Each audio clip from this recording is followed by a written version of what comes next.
কোনো বিয়ে সম্ভবত পাওয়া যাবে না সাধারণত, বিশেষ দিনী ফ্যামিলি ছাড়া। অধিকাংশ ফ্যামিলিতে এই সমস্যাটা অ্যাভেলেবেল, সেটা হলো বিয়ের সময় গায়ে হলুদ। এবং বাঙালি কৃষ্টি কালচারে আজকাল সবাই এটাকে বিয়ের অবিচ্ছেদ্য অংশ মনে করে, যে বিয়ে হচ্ছে তো গায়ে হলুদ তো হতেই হবে। গায়ে হলুদের ব্যাপারটা এতটাই জঘন্য যে এটা আমাদের শুধুমাত্র আমলের সাথে কানেক্টেড না, এটা ইমানকেও ধ্বংস করে দিতে পারে। গায়ে হলুদের আহ, উৎস যদি আমরা বলি, তো আপনারা নিজেরাও দেখতে পারবেন, নিজেরাও ঘাটাঘাটি করলে এটা পেয়ে যাবেন। গায়ে হলুদ হচ্ছে একদম বৈদিক পদ্ধতি। হিন্দুদের বিয়ের যত পদ্ধতি আছে এটা দুই ভাগে বিভক্ত।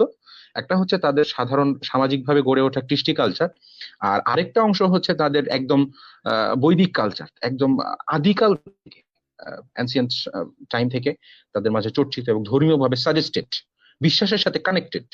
তো গায়ে হলুদের ব্যাপারটা শুধুমাত্র তাদের পরবর্তীতে গ্রো করা কোনো কালচার না, এটা তাদের বৈদিক সংস্কৃতি, একদম আদিকাল থেকে চলে আসতেছে।